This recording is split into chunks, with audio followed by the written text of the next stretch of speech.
Project about 15 years ago. I wanted to understand growth, I wanted to understand success. And when I started this project, I had a lot of the same assumptions that I think most of you probably have about what creates success. And a lot of it had to do with thinking you had to understand the numbers, you had to be financially oriented. And there's also a lot of talk that had come out ever since I've been in search of excellence that talked about understand what you're really good at, be the best in your market, be sure that you're really good at delivering what you can do. And then some guys from Michigan, Gary Hamel and C.K. Prahalad, wrote a book called Competing for the Future, and in it they said, understand your core. Now when they talked about core, they were generally talking about what is your core competency?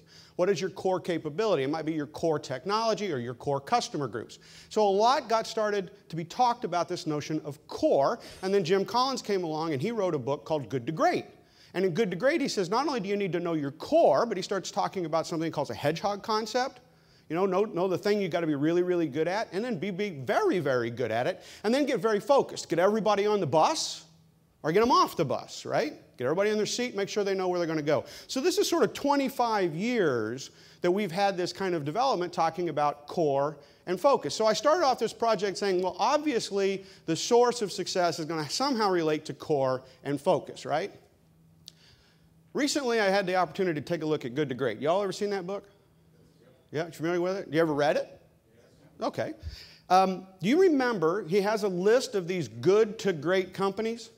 And there's one company that statistically was better than everybody else in terms of going from good to great. Do you remember what that company was? The company that made the top of his list as the best performing company in good to great? Circuit City. Exactly, Circuit City.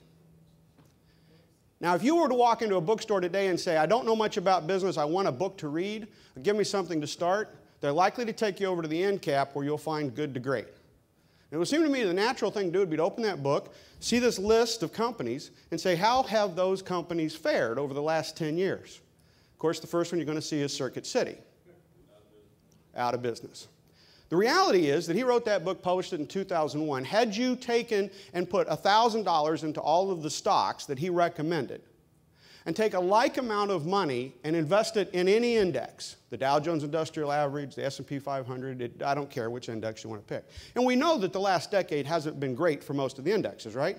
But had you done that, you would have done better with any index than had you bought those great companies. Those great companies have actually fared very, very poorly. And that was one of the things I realized when I started doing my project 14 years ago, was that a lot of the assumptions that I had about business were tied to these concepts of core, focus, that you had to have certain kinds of leaders, and that we could sort of program how this would happen. And it turns out statistically that's simply not true. There is no correlation between the ability to have core and be successful. And if you think about it, have you ever seen businesses that had a core and knew their core and were very focused on it, and yet they failed?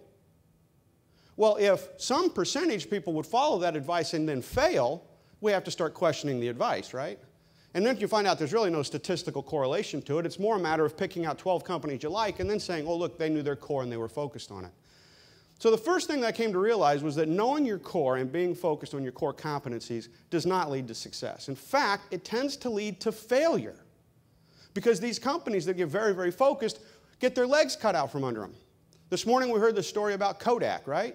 Does anybody here think Kodak wasn't the world's best at film? We all know that Mr. Eastman invented the camera that became the Brownie camera that invented amateur photography.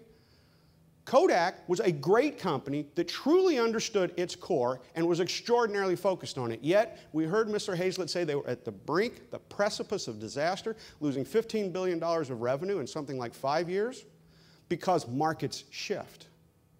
Things happen that are way beyond our ability to control them. And when we're very focused on our core, what happens is we often miss the market shift.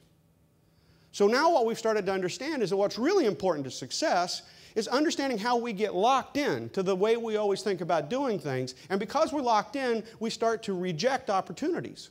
We start to narrow the field of opportunities before we really have the data to know whether we should narrow it or not, because we're working from the concept that in the back of our heads we have to be focused on.